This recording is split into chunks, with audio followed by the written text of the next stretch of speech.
गुरवे नमः।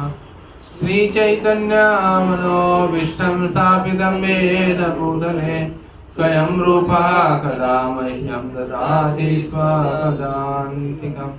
वन्देऽहं श्रीगुरो श्रीयुतापदकमलं श्रीगुरुन् वैष्णवांश्च श्रीरूपं साग्रजातं सहगणा रघुनाथान्वितं तं सजीवम् साद्वैतं सावधूतं परिजनासहितं कृष्णचैतन्यदेवं श्रीराधा कृष्णपादान् सहगणा ललिता श्रीविशाखान्वितांश्च।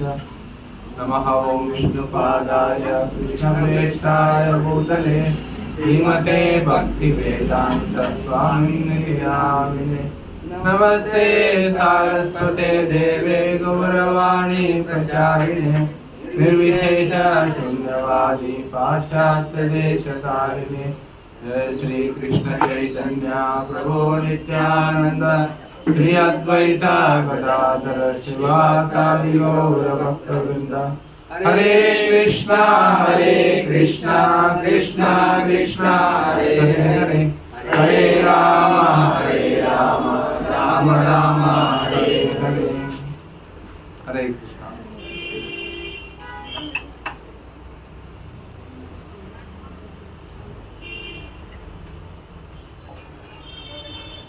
ಶ್ರೀ ಜಗನ್ನಾಥ ರಥಯಾತ್ರೆ ಈಗ ಸಮೀಪದಲ್ಲಿ ಬರ್ತಾ ಇದೆ. ನಾವೆಲ್ಲ ಅಕ್ಷಯ ತೃತೀಯ ದಿವಸದಂದು ಜಗನ್ನಾಥಪುರಿಯ ರೀತಿಯಲ್ಲಿ ಶ್ರೀ ಜಗನ್ನಾಥ ರಥಯಾತ್ರೆಯ ಒಂದು ಜಗನ್ನಾಥನ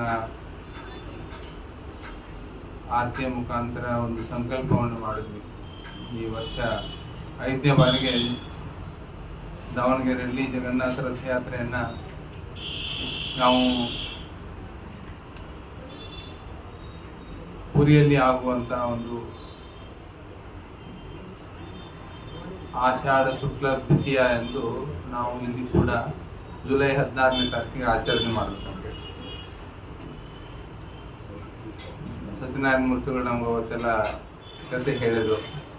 ಯಾವ ರೀತಿ ನೀಲಮಾಧವನ ರೂಪದಲ್ಲಿ ಭಗವಂತನ ದರ್ಶನ ಮಾಡಬೇಕಂತ ಹೇಳ್ತಿದ್ದ ಯಾರು ಮಹಾರಾಜೇಂದ್ರ ಜುಮ್ನ.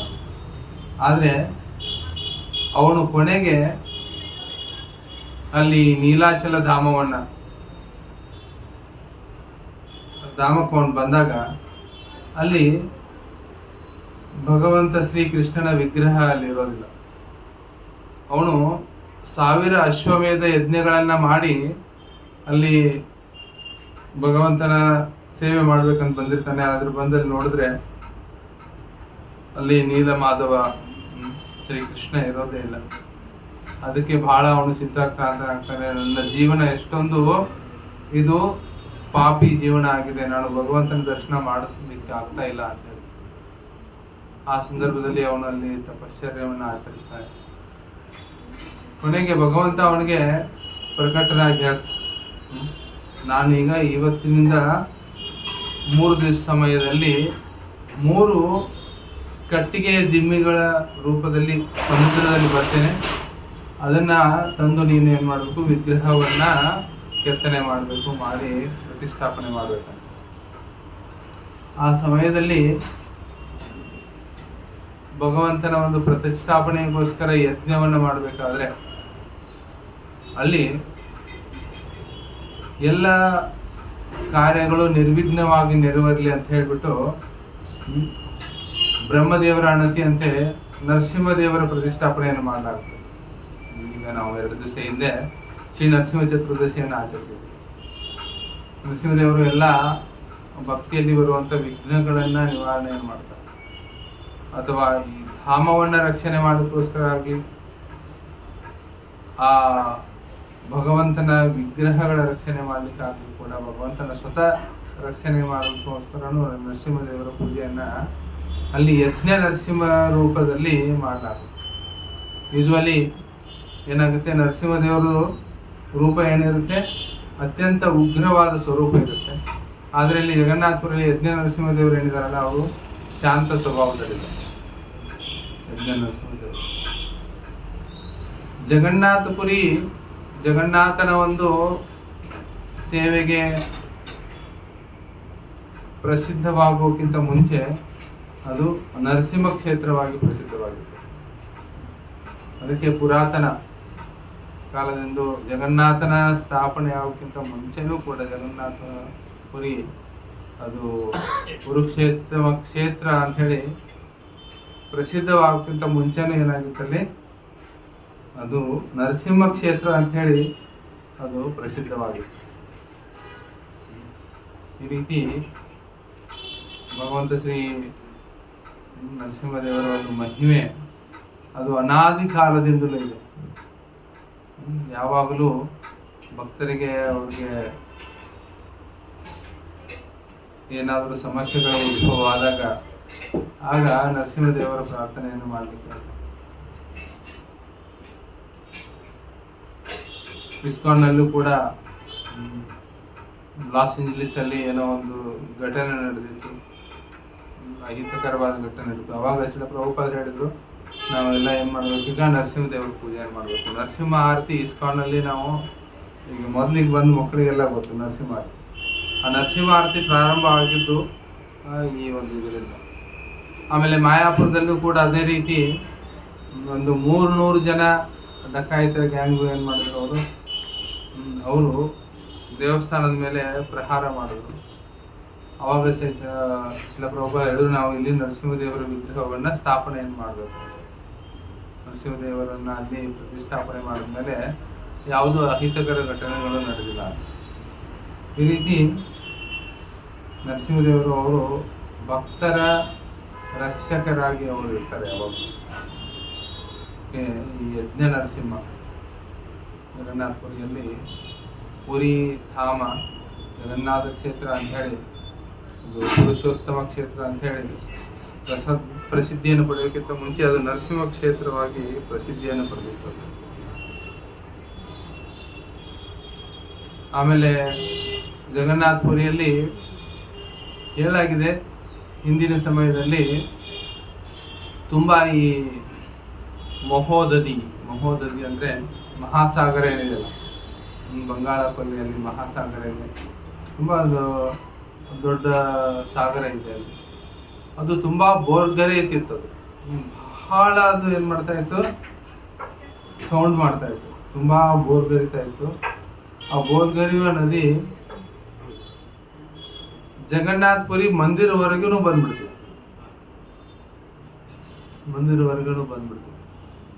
ಆಮೇಲೆ ಪೂರ್ತಿ ಜಗನ್ನಾಥಪುರಿ ಶಹರದಲ್ಲೆಲ್ಲ ಎಲ್ಲ ಒಂದು ಕಾಲನಿಗಳಲ್ಲಿ ಎಲ್ಲ ಸ್ಟ್ರೀಟ್ಸ್ ಎಲ್ಲ ಬೀದಿಗಳಲ್ಲಿ ಅದು ನೀರು ಹರಿದು ಬರ್ತಿತ್ತು. ಮಹಾಪೂರ ಅಲ್ಲಿ ಆಗ್ತಾಯಿತ್ತು. ಸೊ ಅದಕ್ಕೋಸ್ಕರ ಅಲ್ಲಿ ಮಾರುತಿ ಆಂಜನೇಯ ಹನುಮಂತ ದೇವರನ್ನಲ್ಲಿ ನೇಮಿಸಲಾಯಿತು. ಏನು, ಜಗನ್ನಾಥ ದೇವಸ್ಥಾನ ಅಂದರೆ ಸಮುದ್ರ ತಟದಲ್ಲಿದ್ದು ಸಮುದ್ರ ಅದು ಸಿಟಿ ಒಳಗೆ ಬರಬಾರ್ದು, ಅದನ್ನೇನು ಮಾಡಬೇಕು, ಅದು ತಡೆಯಬೇಕು. ಅದಕ್ಕೆ ಹನುಮಾನ್ಗೆ ಡ್ಯೂಟಿ ಹಾಕಿದ್ರು ಅಲ್ಲಿ ಗಾರ್ಡ್ ಅಂತೇಳಿ. ಅವನು ಆಯಿತು, ಹನುಮಾನ ಅವನು ಎರಡು ರೀತಿಯಾಗಿ ಅಲ್ಲಿ ಕತೆ ಬರುತ್ತೆ. ಅದೇನೆಂದರೆ, ಹನುಮಂತ ಅವನು ಭಗವಂತನ ಅನನ್ಯ ಭಕ್ತ. ಅವನು ಭಗವಂತನ ದರ್ಶನ ಮಾಡ್ಬೇಕಂತೇಳಿ ಅವನಲ್ಲಿ ಉತ್ಕಂಠತೆ ಇರ್ತಿತ್ತು. ಅದಕ್ಕೆ ಕೆಲವೊಂದು ಸಾರಿ ಅವನೇನು ಮಾಡ್ತಿದ್ದ, ಕೆಲವೊಂದು ಸಾರಿ ಅವನು ದೇವಸ್ಥಾನದಲ್ಲಿ ಬಂದ್ಬಿಡ್ತಿದ್ದ. ಅವನು ದರ್ಶನ ಮಾಡೋಣ, ಬೇಗ ಜಗನ್ನಾಥನ ದರ್ಶನ ಮಾಡ್ಕೊಂಡು ಹೋಗೋಣ, ಮತ್ತೆ ನಾನು ಡ್ಯೂಟಿ ಮಾಡೋಣ ಅಂತೇಳಿ. ಅದೇ ಒಂದು ಸಂದರ್ಭವನ್ನು ನೋಡಿಬಿಟ್ಟು ಸಮುದ್ರ ಏನು ಮಾಡ್ತಿದ್ದ, ಅವನು ಬಂದ್ಬಿಡೋನು, ಊರೊಳಗೆ ಬಂದ್ಬಿಡೋನು. ಹೀಗೆಲ್ಲ ಬಹಳ ಸರಿ ಆಗ್ತಾಯಿತ್ತು. ಹೀಗಾಗಿ ಕೊನೆಗೆ ಜಗನ್ನಾಥ ಆರ್ಡರ್ ಮಾಡಿದ್ರು, ಏನು, ಹನುಮಂತನಿಗೆ ಏನು ಮಾಡಬೇಕು, ಇವನಿಗೆ ಬೇಡಿ ಹಾಕಬೇಕು. ಎಲ್ಲಿ ಮಾಡಬೇಕು, ಅಲ್ಲೇ ನಿಲ್ಲಿಸ್ಬೇಕು. ಇದರ ಹತ್ರ ಸಮುದ್ರ ಹತ್ರ ನಿಲ್ಲಿಸ್ಬೇಕು ಅವನು ಇಲ್ಲಿ. ಹಾಗಾಗಿ ಅಲ್ಲಿ ಬೇಡಿ ಹನುಮಾನ್ ಅಂತ ಹೇಳ್ತಾರೆ. ಬೇಡಿ ಅಂದರೆ ಗೊತ್ತಲ್ಲ ನಿಮಗೆ, ಕೊಳಾಯಿ, ಅದನ್ನು ಹಾಕಿ ಅಲ್ಲಿ ಕೂಡಿಸಿದ್ದಾರೆ ಹನುಮಂತ. ಆಮೇಲೆ ಅವನ ಮೇಲಿನ ಒಂದು ಗೌರವಕ್ಕೋಸ್ಕರ ಸಮುದ್ರ ಆಮೇಲೆ ಅದು ಶಹರ ಅಥವಾ ಮಂದಿರ ಪ್ರವೇಶವನ್ನ ನಿಲ್ಲಿಸ್ತು ಅಂತ ಹೇಳಿ. ಇನ್ನೊಂದು ಕತೆ ಇದೆ, ಬೇಡಿ ಹನುಮಂತ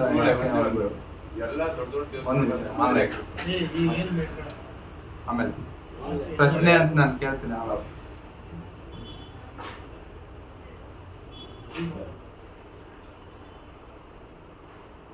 ಜಗನ್ನಾಥಪುರಿಯಲ್ಲಿ ಪುರಾತನ ಸಮಯದಲ್ಲಿ ಏನಾಗ್ತಾ ಇತ್ತಂದ್ರೆ, ಇವನು ಹನುಮಂತನನ್ನ ಗಾರ್ಡ್ ಮಾಡಕ್ ನಿಲ್ಸಿದ್ರು. ಆದ್ರೆ ಆ ಸಮಯದಲ್ಲಿ ಏನಾಗಿದೆ, ಜಗನ್ನಾಥನಿಗೆ ಕೇವಲ ಕಿಚಡಿ ನೈವೇದ್ಯ ಮಾಡ್ತಾ ಇದ್ರು. ಕಿಚಡಿ ಅಂದ್ರೆ ಸ್ವಲ್ಪ ಅನ್ನ, ಬೇಳೆ ಮತ್ತು ತರಕಾರಿ ಬೇಯಿಸಿ, ಅದಕ್ಕೆ ಅದು ಕಿಚಡಿ ಅಂತ, ಅದನ್ನ ನೈವೇದ್ಯ ಮಾಡ್ತಾ ಇದ್ರು. ಆದರೆ ಹನುಮಂತನಿಗೆ ಅಯೋಧ್ಯೆಯಲ್ಲಿ ಒಳ್ಳೊಳ್ಳೆ ಭಕ್ಷ್ಯ ಭೋಜ್ಯಗಳನ್ನ ಸ್ವೀಕಾರ ಮಾಡಿ ಅವನಿಗೆ ಅದ್ರ ಮೇಲೆ, ಪ್ರಸಾದದ ಮೇಲೆ ಬಹಳ ಆಸಕ್ತಿ ಆಗ್ಬಿಟ್ಟಿತ್ತು. ಅದಕ್ಕೋಸ್ಕರ ಬಹಳ ವರ್ಷಾನುಗಂಟ್ಲೆ ಅದನ್ನೇ ಕಿಚಡಿ ತಿಂದು ತಿಂದು ತಿಂದು ಹನುಮಂತನಿಗೆ ಸಾಕಾಯ್ತು. ಈಗ ಸ್ವಲ್ಪ ಏನು ಮಾಡೋಣ, ನಾನು ಸ್ವಲ್ಪ ಅಯೋಧ್ಯೆಗೆ ಒಂದು ರೌಂಡ್ ಹೋಗ್ಬಿಡ್ತೇನೆ, ಕ್ವಿಕ್ ಆಗಿ ಅಯೋಧ್ಯೆಗೆ. ಗೊತ್ತಲ್ಲ ನಿಮ್ಗೆ ಹನುಮಂತನ ಸ್ಪೀಡ್. ಅವನೇನು ಹಿಮಾಲಯದಿಂದ ಕೆಳಗಡೆ ಎಲ್ಲಿ ಸೇತು ಬಂದುವರೆಗೆ ಹನುಮಂತ ಇವನು ಲಕ್ಷ್ಮಣ ಮೂರ್ಛಿತನಾದಾಗ ಅವನು ಪರ್ವತಗಳನ್ನು ತಂದ, ಅಥವಾ ಈ ಸೇತು ನಿರ್ಮಾಣ ಮಾಡಬೇಕಾದ್ರೆ ಆ ಸಮಯದಲ್ಲಿ ಭಾಳ ಅವನು ಮಾರುತಿ ಏರ್ಲೈನ್ಸ್ ಭಾಳ ಕ್ವಿಕ್ ಸರ್ವಿಸ್. ನಮ್ಮ ಏರ್ ಇಂಡಿಯಾ ಅಥವಾ ಯಾವುದೇ ಏರ್ಲೈನ್ಸ್ಗಿಂತ ಏನದು ತುಂಬ ಫಾಸ್ಟಾಗಿ. ನಾನು ಫಾಸ್ಟಾಗಿ ಏನು ಮಾಡ್ತೀನಿ, ಅಯೋಧ್ಯೆ ಹೋಗ್ತೀನಿ, ಸ್ವಲ್ಪ ಪ್ರಸಾದ ತೊಗೊಂಡು ಬಂದ್ಬಿಡ್ತೀನಿ, ಕಿಚಡಿ ತಿಂದು ತಿಂದು ಸಾಕಾಗುತ್ತೆ. ಹಂಗೆ ಹೋದಂತೆ ಅವಾಗ ಸಮುದ್ರ ಮತ್ತೆ ಅದೇನೋ ಊರೊಳಗೆ ದೇವಸ್ಥಾನದೊಳಗೆ ಬಂದ್ಬಿಡ್ತು. ಆ ಸಮಯದಲ್ಲಿ ಅವನಿಗೆ ಹನುಮಂತ ಎಲ್ಲಿದ್ದಾನೆ ಅವನು ಅಂತೇಳಿ ಅವನು ಕೇಳಿದ್ರು. ಹನುಮಂತ ಇರಲಿಲ್ಲ, ಅದಕ್ಕೋಸ್ಕರ ಅವನಿಗೆ ಬೇಡಿ ಹಾಕಿ ಅಲ್ಲಿ ಕೂಡಿಸಿದ್ದಾರೆ. ಈ ರೀತಿ ಎರಡು ಕಥೆಗಳು ಪ್ರಚಲಿತ ಇದ್ದಾವೆ. ಹನುಮಂತ, ಬೇಡಿ ಹನುಮಂತ ಜಗನ್ನಾಥಪುರಿಯಲ್ಲಿ ತುಂಬ ಪ್ರಸಿದ್ಧನಾಗಿದ್ದಾರೆ. ಆಮೇಲೆ ಈಗ ಜಗನ್ನಾಥಪುರಿಗೆ ಪುರುಷೋತ್ತಮ ಕ್ಷೇತ್ರ ಅಂತ ಹೇಳ್ತಾರೆ. ಭಗವಂತ ಶ್ರೀಕೃಷ್ಣ ಪುರುಷೋತ್ತಮ ಅವನೊಂದು ಹೆಸರು. ಪುರುಷರಲ್ಲಿ ಅತ್ಯಂತ ಶ್ರೇಷ್ಠನ ಅವನು. ಆ ಪುರುಷೋತ್ತಮನು ಜಗನ್ನಾಥಪುರಿಯಲ್ಲಿ ಇರೋದರಿಂದ ಅದಕ್ಕೆ ಆ ಕ್ಷೇತ್ರದ ಹೆಸರು ಪುರುಷೋತ್ತಮ ಕ್ಷೇತ್ರ ಅಂತ. ಆಮೇಲೆ ಅಧಿಕ ಮಾಸ, 3 ವರ್ಷ 4 ವರ್ಷಕ್ಕೊಂದ್ಸಾರಿ ಅಧಿಕ ಮಾಸ ಬರುತ್ತೆ. ಅಧಿಕ ಮಾಸ ಅಂದರೆ ನಮ್ಮ ಸೂರ್ಯನ ಮತ್ತು ಚಂದ್ರನ ಒಂದು ಪ್ರದಕ್ಷಿಣೆ ಪಥದಲ್ಲಿ ಸ್ವಲ್ಪ ಅದೇನಾಗುತ್ತೆ, ಪ್ರತಿ ವರ್ಷ 1.25 ದಿವಸ ಈ ರೀತಿಯೆಲ್ಲ ಅದು ಡಿಫ್ರೆನ್ಸ್ ಬರುತ್ತೆ ಪ್ರತಿ ತಿಂಗಳಲ್ಲಿ. ಆ ಡಿಫ್ರೆನ್ಸನ್ನು ಕ್ಯಾಲ್ಕುಲೇಟ್ ಮಾಡಿ ಅದನ್ನು ಇದನ್ನು ಮಾಡಲಿಕ್ಕೆ 3 ವರ್ಷ 4 ವರ್ಷಕ್ಕೊಂದ್ಸಾರಿ ಅದೇನು ಮಾಡುತ್ತೆ, 1 ತಿಂಗಳನ್ನೇ ಆ್ಯಡ್ ಮಾಡಲಾಗುತ್ತೆ. ಈಗ ಪ್ರತಿಯೊಂದು ತಿಂಗಳಿಗೆ ನಾವು ವೈಷ್ಣವ ಒಂದು ಸಂಪ್ರದಾಯದಲ್ಲಿ ಕೇಶವ ಮಾಸ, ಮಧುಸೂದನ ಮಾಸ, ನಾರಾಯಣ ಮಾಸ, ವಿಷ್ಣು ಮಾಸ, ದಾಮೋದರ ಮಾಸ, ಈ ರೀತಿ ಬೇರೆ ಬೇರೆ ಹೆಸರಿನ ಕರೀತಾರೆ. ಪ್ರತಿಯೊಂದು ತಿಂಗಳಿಗೆ ಏನಿದ್ದಾರೆ, ಒಬ್ರು ಒಡೆ ಇದ್ದಾರೆ, ಅಧಿಪತಿ ಇದ್ದಾರೆ.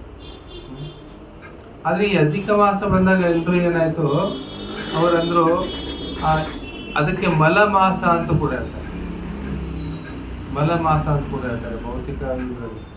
ಅಂದರೆ ಆ ಮಾಸದಲ್ಲಿ ಯಾವುದೇ ಮುಹೂರ್ತಗಳು ಬರೋದಿಲ್ಲ, ಯಾವುದೇ ಶುಭ ಕಾರ್ಯಗಳನ್ನು ಮಾಡಲಾಗೋದಿಲ್ಲ. ಅದು ವಾಸ್ತುಶಾಂತಿ ಇರ್ಬೋದು, ಅದು ಮದುವೆ ಮುಂಜುವೆ ಇರ್ಬೋದು, ಯಾವುದು ಮುಹೂರ್ತಗಳು ಬರಲ್ಲ. ಅದಕ್ಕೋಸ್ಕರ ಅಧಿಕ ಮಾಸವನ್ನು ಯಾರೂ ಸ್ವೀಕಾರ ಮಾಡೋದಿಲ್ಲ, ಅದಕ್ಕೆ ಯಾರೂ ಆಶ್ರಯವನ್ನು ಕೊಡೋದಿಲ್ಲ. ಅದಕ್ಕೆ ಅದು ತುಂಬ ದುಃಖಿತವಾಗಿ ಅದೇನಾಗುತ್ತೆ, ಅದು ಕೊನೆಗೆ ಎಲ್ಲರ ಅನಾಥನಾಥ ದೀನಬಂಧು ಗೋಪಾಲ ಅಂತ ಹೇಳ್ತಲ್ಲ, ಅದಕ್ಕೆ ಅಂದರೆ ಎಲ್ಲ ಅನಾಥರ ನಾಥ ಭಗವಂತ ಅವನ ಹತ್ರ ಕೊನೆಗೆ ಕೃಷ್ಣನ ಹತ್ರ ಅವಳು ಹೋಗ್ತಾರೆ. ಅಧಿಕ ಮಾಸದ ಹೋಗುತ್ತದೆ. ಹೋದಾಗ ಭಗವಂತ ಹೇಳ್ತಾನೆ, ಆಯಿತು, ನಿನಗೆ ನನ್ನ ಆಶ್ರಯ ತೆಗೆದುಕೊಂಡಿದ್ದಕ್ಕೆ ನಿನ್ನ ಮೇಲೆ ನಿನಗೇನು ಅನ್ನಲ್ಲ, ನಿನ್ನ ಮೇಲೆ ಮಲಮಾಸ ಅಂತ ಹೇಳೋದಿಲ್ಲ, ಅಧಿಕ ಮಾಸ ಅಂತ ಹೇಳ್ತಾರೆ ಅದು. ಆಯಿತು, ಅಧಿಕ ಮಾಸ ಆಯಿತು. ಆದರೆ ನನಗೆ ಯಾರು ಸ್ವಾಮಿ, ನನಗೆ ಒಡೆಯರು ಯಾರು, ಯಾರು ನನ್ನನ್ನು ಸೇರ್ತಾ ಇಲ್ಲ. ಅದಕ್ಕೆ ಭಗವಂತ ಹೇಳ್ತಾನೆ, ನೀನೇನು ನನ್ನ ಆಶ್ರಯ ತೆಗೆದುಕೊಂಡ್ರೆ ನಾನೇ ನಿನ್ನ ಒಡೆಯನಾಗ್ತದೆ. ಅಂದರೆ ಅಧಿಕ ಮಾಸದ ಒಡೆಯ ನಾನೇ. ಅದಕ್ಕೆ ನಿನಗೆ ಕೇವಲ ಅಧಿಕ ಮಾಸ ಅಂತ ಹೇಳೋದಿಲ್ಲ, ಪುರುಷೋತ್ತಮ ಅಧಿಕ ಮಾಸ ಅಂತ. ಪುರುಷೋತ್ತಮ ಶ್ರೀಕೃಷ್ಣ ಯಾವ ಮಾಸದ ಒಡೆಯನಿದ್ದಾನೆ ಅದು ಪುರುಷೋತ್ತಮ ಅಧಿಕ ಮಾಸ. ಆಮೇಲೆ ಶಾಸ್ತ್ರದಲ್ಲಿ ಹೇಳಾಗಿದೆ, ಭಗವಂತ ಸ್ವತಃ ಹೇಳಿದ್ದಾರೆ, ಯಾರು ಈ ಅಧಿಕ ಮಾಸದಲ್ಲಿ ವ್ರತಗಳನ್ನು ಆಚರಿಸ್ತಾರೆ, ವಿಶೇಷವಾಗಿ ವೈಷ್ಣವರಿಗೆ ಕಾರ್ತಿಕ ಮಾಸ ಅತ್ಯಂತ ಶ್ರೇಷ್ಠ ಅಂತ ಹೇಳಾಗಿದೆ. ಆ ಕಾರ್ತಿಕ ಮಾಸದಲ್ಲಿ ನಾವೆಲ್ಲ ದಾಮೋದರ ಮಾಸ ಅಂತ ಹೇಳ್ತೀವಿ, ಅಥವಾ ಊರ್ಜಾ ವ್ರತ ಅಂತೇಳಿ ಮಾಡ್ತೀವಿ. ಪ್ರತಿನಿತ್ಯ ಭಗವಂತನಿಗೆ ದೀಪ ಅರ್ಪಣೆ ಮಾಡ್ತೀವಿ. ಇಲ್ಲಿ ವಿಶೇಷವಾಗಿ ಪುರುಷೋತ್ತಮ ಕಾರ್ತಿಕ ಮಾಸದಲ್ಲಿ ದಾಮೋದರ ಅಷ್ಟಕಂ ಹೇಳ್ತೀವಿ. ಎಲ್ಲರೂ ಮಂಗಳಾರತಿಗೆ ಬರ್ತೀವಿ. ಒಂದಿಷ್ಟು ತಪಶ್ಚರ್ಯಗಳನ್ನು ನಾವು ಆಚರಿಸ್ತೀವಿ. ಆದರೆ ಯಾರು ಈ ಅಧಿಕ ಮಾಸದಲ್ಲಿ ಭಗವಂತನ ಆರಾಧನೆಯನ್ನು ಮಾಡ್ತಾರೆ, ಅವರು ಭಗವಂತ ಹೇಳ್ತಾರೆ, ಅವರಿಗೆ ಈ ಕಾರ್ತಿಕ ಮಾಸ ವ್ರತವನ್ನ ಆಚರಣೆ ಮಾಡಿದ 1000 ಪಟ್ಟು ಲಾಭ ಸಿಗುತ್ತೆ ಅಂತ ಹೇಳಿ ಭಗವಂತ. ಪ್ರತಿನಿತ್ಯ ಯಾರು ಭಗವಂತನ ಹತ್ರ ದೀಪವನ್ನು ಅರ್ಪಣೆ ಮಾಡ್ತಾರೆ, ದೀಪವನ್ನು ಹಚ್ತಾರೆ, ಯಾರು ಆರತಿಯನ್ನು ಮಾಡ್ತಾರೆ, ಮಂಗಳಾರತಿ ಅಟೆಂಡ್ ಆಗ್ತಾರೆ, ಯಾರು ಭಗವಂತನ ನಾಮಸ್ಮರಣೆ ಮಾಡ್ತಾರೆ, ಆಮೇಲೆ ವಿಶೇಷವಾಗಿ ಪುರುಷೋತ್ತಮ ಯೋಗ ಅಂತ ಹೇಳಿ ಭಗವದ್ಗೀತೆಯಲ್ಲಿ 15ನೇ ಅಧ್ಯಾಯ ಇದೆ, ಪುರುಷೋತ್ತಮ ಯೋಗ. ವಿಶೇಷವಾಗಿ ಭಕ್ತರು ಏನು ಮಾಡ್ತಾರೆ, ಅವರು ಭಗವದ್ಗೀತೆಯ 15ನೇ ಅಧ್ಯಾಯದ ಪಠಣೆಯನ್ನು ಮಾಡ್ತಾರೆ. ಯಾರು ಈ ಪಠಣೆಯನ್ನು ಮಾಡ್ತಾರೆ ಅವರಿಗೆಲ್ಲ ಕಾರ್ತಿಕ ಮಾಸದ ವ್ರತದಕ್ಕಿಂತ ಹೆಚ್ಚು ಏನೋ 1000 ಪಟ್ಟು ಹೆಚ್ಚು ಲಾಭ ಸಿಗುತ್ತೆ. ಅದಕ್ಕೆ ಪುರುಷೋತ್ತಮ ಅಧಿಕ ಮಾಸ. ಭಗವಂತನೇ ಅದರ ಒಡೆಯ, ಭಗವಂತನೇ ಅದಕ್ಕೆ ಆಶ್ರಯವನ್ನು ನೀಡಿದ್ದಾರೆ. ಇಲ್ಲಿ ಈ ಮಾಸದಲ್ಲಿ ಭೌತಿಕ ಕಾರ್ಯಗಳನ್ನು ಏನಾದರೂ ಮಾಡಿದ್ರೆ ಅವೇನು ಫಲ ಕೊಡೋದಿಲ್ಲ. ಭೌತಿಕ ಕಾರ್ಯಗಳಂದ್ರೆ ಅದೇ ಮದುವೆ, ಹುಣ್ಣಿಮೆ, ಎಲ್ಲ ವಾಸ್ತುಶಾಂತಿ, ಏನೇ ಉದ್ಯೋಗ ವ್ಯಾಪಾರಗಳು ಏನು ಮಾಡಿದ್ರೆ ಅದಕ್ಕೆ ಫಲ ಸಿಗೋದಿಲ್ಲ. ಆದರೆ ಈ ಮಾಸದಲ್ಲಿ ನಾವು ಆಧ್ಯಾತ್ಮಿಕ ಸೇವೆಯನ್ನು ಮಾಡಿದ್ರೆ, ಭಗವತ್ ಸ್ಮರಣೆಯನ್ನು ಮಾಡಿದ್ರೆ, ಭಗವತ್ ಸೇವೆಯನ್ನು ಮಾಡಿದ್ರೆ, ಶ್ರೀಕೃಷ್ಣನ ಸೇವೆಯನ್ನು ಮಾಡಿದ್ರೆ ಏನಾಗುತ್ತೆ, ಅದು ಕಾರ್ತಿಕ ಮಾಸ ಬೇರೆ ಮಾಸಗಳಿಗಿಂತ 1000 ಪಟ್ಟು ಹೆಚ್ಚು ಲಾಭ ಸಿಗುತ್ತೆ. ಆ ಕಾರ್ತಿಕ ಮಾಸದ ಲಾಭದ್ದು 10,000 ಪಟ್ಟು ಲಾಭ ಏನಾಗುತ್ತೆ ಈ ಪುರುಷೋತ್ತಮ ಅಧಿಕ ಮಾಸದಲ್ಲಿ ಸಿಗುತ್ತೆ. ಯಾವ ರೀತಿ ಕೆಲವೊಂದ್ಸರಿ ನಿಮಗೂ ಇರ್ತಾವಲ್ಲ, ಈಗೆಲ್ಲ ಅಮೆಜಾನ್, ಫ್ಲಿಪ್ಕಾರ್ಟಲ್ಲಿ ಏನು ಮಾಡ್ತಾರೆ, ಬಿಗ್ ಬಿಲಿಯನ್ ಡೇಸ್ ಅಂತ, ಮತ್ತೇನು ಹೇಳ್ತಾರೆ, ಮೆಗಾ ಡಿಸ್ಕೌಂಟ್ ಏನೋ ಹೇಳ್ತಾರೆ, ಬಿಗ್ ಬಿಲಿಯನ್ ಡೇಸ್ ಅಂತ ಹೇಳಿ. Great Indian festival. ಅದೇ ಗ್ರೇಟ್ ಇಂಡಿಯನ್ ಫೆಸ್ಟಿವಲ್ ಅಂದರೆ ಅವ್ರು ಅಮೆಜಾನಿಂದ ಕೊಂಡ್ಕೊಳ್ಳೋದು. ನಾವೆಲ್ಲ ದೀಪಾವಳಿ ಅದನ್ನೆಲ್ಲ ಮರ್ತ್ಬಿಡೋದು, ದೀಪ ಹಚ್ಚೋದೆಲ್ಲ ಮರೋದು, ಬರೀ ಏನು ಮಾಡ್ತಾ ಇರೋದು, ಆರ್ಡರ್ ಮಾಡ್ತಾ ಇರೋದು ಶಾಪಿಂಗ್. ಅದೇ ಗ್ರೇಟ್ ಇಂಡಿಯನ್ ಫೆಸ್ಟಿವಲ್. ನಿಜವಾಗ್ಲಿ ಗ್ರೇಟ್ ಇಂಡಿಯನ್ ಫೆಸ್ಟಿವಲ್ ಅಂದರೆ ನಾವು ಕಾರ್ತಿಕ ಮಾಸದಲ್ಲಿ ಅನೇಕ ಉತ್ಸವಗಳು ಬರ್ತವೆ. ವಿಶೇಷವಾಗಿ ದೀಪಾವಳಿ, ಬಲಿ ಪ್ರತಿಪದ, ಗೋವರ್ಧನ ಪೂಜೆ, ಈ ರೀತಿ ಎಲ್ಲ, ಈ ಎಲ್ಲ ಹಬ್ಬ ಹರಿದಿನಗಳ ಅವುಗಳ ಒಂದು ಮೂಲ ತತ್ವವನ್ನು ಸ್ಮರಣೆಯನ್ನು ಮಾಡಿ ಭಗವಂತನಿಗೆ ನಮ್ಮ ಕೃತಜ್ಞತೆಯನ್ನು ಅರ್ಪಿಸೋದು, ನಮ್ಮ ಸಂಪ್ರದಾಯವನ್ನು ಎತ್ತಿ ಹಿಡಿಯುವ ಮೂಲ ಕಾರ್ಯ ಆಗ್ಬೋದು. ಆ ರೀತಿ ಇದೇನಿದೆ ಇದು ಈಗ ಪುರುಷೋತ್ತಮ ಅಧಿಕ ಮಾಸ ಈ ವರ್ಷ ಬಂದಿದೆ. ಇದೇ ತಿಂಗಳು 17ನೇ ತಾರೀಕಿಗೆ ಪ್ರಾರಂಭ ಆಗುತ್ತೆ. ಅದು ಜೂನ್ 16ನೇ ತಾರೀಕುವರೆಗೆ ಇರುತ್ತೆ, 1 month. This is A very special period. ಇದು ಏನಿದೆ ವಿಶೇಷವಾದ ಒಂದು ಸಂದರ್ಭ ಇದೆ. ಏನು ಮಾಡ್ಬೋದು ಇಲ್ಲಿ, 10,000 rupees ವರ್ತ್ ಏನಿದೆ ನಿಮಗೇನು ಎಷ್ಟರೊಳಗೆ ಸಿಗ್ತಾ ಇದೆ, ಅದು ಓನ್ಲಿ 1 rupees. ನಾನೆಲ್ಲೋ ನೋಡ್ತಾ ಇದ್ದೆ, ಅದೇನೋ 1 liter ಆಫ್ ಏನೋ refined oil, only 1 rupee. 1 litre refined oil plus 1 kg ಮತ್ತಿನ್ನೇನೋ ಐಟಮ್, 3 ಐಟಮ್ ಇತ್ತು. 3 ಐಟಮ್ ಏನದು ₹1. ಅಂದರೆ ನೀವು ನಮ್ಮ ಆ್ಯಪ್ ಡೌನ್ಲೋಡ್ ಮಾಡ್ಕೊಳ್ಳಿ, ಮೊದಲು ಒಂದು ಸಾರಿ ಏನು ಮಾಡ್ಬಿಡ್ತೀವಿ ನಾವು, ₹200 ₹1 ಕೊಟ್ಬಿಡ್ತೀವಿ, ಆಮೇಲೆ ₹1 ₹200 ಕೊಡ್ತೀವಿ ಅಂತ. ಅಷ್ಟು ಆರ್ಡರ್ ಅಂದರೆ ಇದು ಇಷ್ಟು ಆಫರ್ ಅಂತೇಳಿ. ಆಮೇಲೆ ನಾನು ಒಬ್ರು ಕೇಳ್ತಾ ಇದ್ದೆ, ಒಬ್ಬರು ಬಾಂಬೆಯಲ್ಲಿ ನಮ್ಮೊಬ್ರು ಡಿವೋಟಿ ಹೇಳ್ತಾ ಇದ್ದೆ, ಯಾವ ರೀತಿ 1 ತಿಂಗಳು ಅವ್ರು ಇದು ಮಾಡಿದ್ರು. 1 ತಿಂಗಳು ಇದು ಏನೋ ಈ ಯಾವ್ದ್ಯಾವ್ದು ಹೇಳಿದ್ರೆ ಬ್ಲಿಂಕಿಟ್ಟು, ಜೆಪ್ಟೋ, ಅಮೆಜಾನು, ಇವೆಲ್ಲ ಫ್ಲಿಪ್ಕಾರ್ಟು, ಇನ್ಸ್ಟಾಮಾರ್ಟ್, ಏನು ಇವೆಲ್ಲ ಆ್ಯಪ್ಗಳಿದಾವಲ್ಲ, 10 ಮಿನಿಟ್ಸ್ ಡೆಲಿವರಿ, ಸ್ವಿಗ್ಗಿ, ಇವೆಲ್ಲ ಅವ್ರು 1 ತಿಂಗಳು ಆ್ಯಪ್ ಎಲ್ಲ ಡಿಲೀಟ್ ಮಾಡಿಬಿಟ್ರಂತೆ. 1 ತಿಂಗಳು ಡಿಲೀಟ್ ಮಾಡಿ ನೋಡಿದ್ರಂತೆ ಅವ್ರದ್ದು ಎಷ್ಟು ಸೇವಿಂಗ್ಸ್ ಆಯ್ತು ಅಂತ ಹೇಳ್ತಾರೆ. ಸುಮಾರು ₹20,000ಕ್ಕಿಂತ ಜಾಸ್ತಿ ಸೇವಿಂಗ್ಸ್ ಆಯಿತು, ನಾವು ಖರ್ಚು ಕಡಿಮೆ ಆಯಿತು 1 ತಿಂಗಳಲ್ಲಿ. ಯಾಕಂದರೆ ಇದೆ ಅಂದ ತಕ್ಷಣ ಏನು ಮಾಡೋದು, ಇಮಿಡಿಯೇಟ್ಲಿ ನಾವು ಅದರಲ್ಲಿ ಒಂದು ಇದು ಇರುತ್ತೆ, ಏನು ನೀವು ಫ್ರೀ ಡೆಲಿವರಿ ಬೇಕಂದರೆ ₹200 ಆದರೂ ಆರ್ಡರ್ ಮಾಡಬೇಕು, ಹೀಗೊಂದು ಏನೋ ಇರುತ್ತೆ. ನಮಗೆ ಬೇಕಾಗಿರುತ್ತೆ ಒಂದು ₹50-60 ಐಟಮು, ಅದಕ್ಕೆ ಅವ್ರು ಹೇಳ್ತಾರೆ ಡೆಲಿವರಿ ಚಾರ್ಜ್ ಒಂದು ₹39 ₹40 ಅಂತ ಹೇಳ್ತಾರೆ. ಈ ₹100 ಕೊಡಲೇಬೇಕಲ್ಲ ನಾನು ಹೇಗಿದ್ರು, ಇನ್ನೊಂದು ₹100 ಏನಾದರೂ ಐಟಮ್ ಆ್ಯಡ್ ಮಾಡಿಬಿಡ್ತೇನೆ. ಹೀಗೆ ಮಾಡಿ ಮಾಡಿ ಮಾಡಿ ಏನಾಗುತ್ತದು, ಸುಮ್ಮನೆ ಸಿಕ್ಕಾಪಟ್ಟೆ ಖರ್ಚಾಗುತ್ತೆ.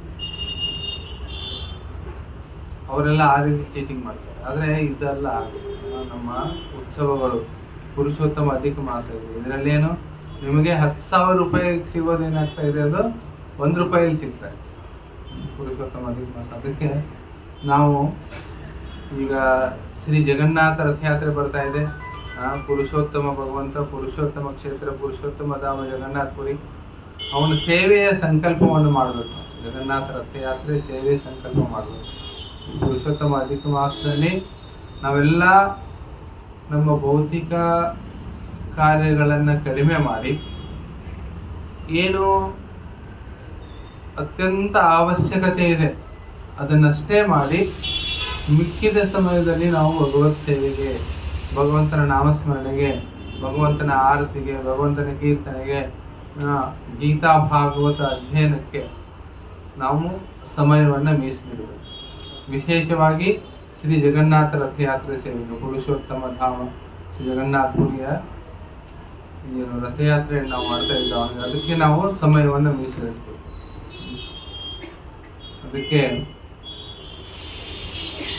ತಮ್ಮೆಲ್ಲರಲ್ಲೂ ನಮ್ಮರ ವಿನಂತಿ, ಈಗ ನರಸಿಂಹ ಚತುರ್ದಶಿ ದಿವಸನೇ ನಮಗೆ ಶ್ರೀ ಜಗನ್ನಾಥ ರಥಯಾತ್ರೆ ಪಾಂಪ್ಲೆಟ್ಗಳು ಬಂದಿದೆ.